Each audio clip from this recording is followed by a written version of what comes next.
বিক্ষুব্ধ জনস্রোতে উত্তাল পুরো ইসরায়েল। নেতানিয়াহুকে জোরালো কণ্ঠে ধিক্কার জানাচ্ছে তার নিজ দেশের মানুষরাই। টানা 11 মাসের চলমান ইসরায়েল হামাস সংঘাতে যুদ্ধবিরতি এবং জিম্মি মুক্তি চুক্তির দাবিতে এই বিক্ষোভ প্রতিবাদ যেমন পুরনো, ঠিক তেমনি একই বিষয়কে কেন্দ্র করে ইসরায়েলের উগ্র যুদ্ধবাজ প্রধানমন্ত্রী বেনিয়ামিন নেতানিয়াহু ও প্রতিরক্ষা মন্ত্রী ইয়োভ গ্যালান্টের মধ্যে উত্তেজনাও বেশ অনেক দিনের। যুদ্ধ চলাকালীন সময়ে এই দুই নেতার সম্পর্কে টানাপোড়েন ও মতবিরোধকে কেন্দ্র করে মন্ত্রিসভার ঐক্য বারবার চ্যালেঞ্জের মুখে পড়েছে। এমন পরিস্থিতিতে নেতানিয়াহু মন্তব্য করেছেন, যতক্ষণ বিশ্বাস রয়েছে ততক্ষণ কাজ করা সম্ভব, তবে সব মন্ত্রীকে মন্ত্রিসভার সিদ্ধান্ত মানতে হবে। নেতানিয়াহুর এমন আগুনে ঘি ঢালার মতো মন্তব্যটি সম্পর্কে জানিয়েছে ব্রিটিশ বার্তা সংস্থা রয়টার্স। কিছুদিন আগে ইয়োভ গ্যালান্ট ও নিরাপত্তা সংস্থার অন্যান্য সদস্যদের আহ্বানকে উপেক্ষা করে গাজা উপত্যকার দক্ষিণ সীমান্ত এলাকা থেকে ইসরায়েলি সেনা প্রত্যাহারের প্রস্তাব নাকচ করে দেন একগুঁয়ে নেতানিয়াহু, যা হামাসের সঙ্গে যুদ্ধবিরতি চুক্তির জন্য প্রস্তাবে অন্তর্ভুক্ত করা হয়েছিল।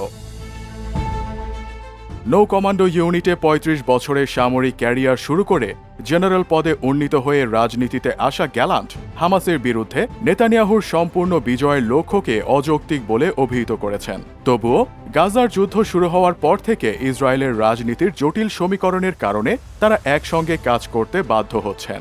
আইন কানুনের বেড়াজালে পড়ে নেতানিয়াহু গ্যালান্টকে বরখাস্ত করতে পারেননি, আবার অপরদিকে গ্যালান্টও পদত্যাগ করতে পারেননি। তবে গত বছর সুপ্রিম কোর্টের ক্ষমতা হ্রাসের প্রস্তাবের বিরুদ্ধে গ্যালান্ট সোচ্চার হন এবং নেতানিয়াহু তাকে বরখাস্ত করেন। কিন্তু দেশ জুড়ে ব্যাপক প্রতিবাদের পর নেতানিয়াহু তার সিদ্ধান্ত থেকে সরে আসতে বাধ্য হন। গাজার দক্ষিণে একটি সুড়ঙ্গ থেকে 6 ইসরায়েলি জিম্মির মৃতদেহ উদ্ধারের পর গ্যালান্ট জিম্মি বিনিময়ের দাবি জানান।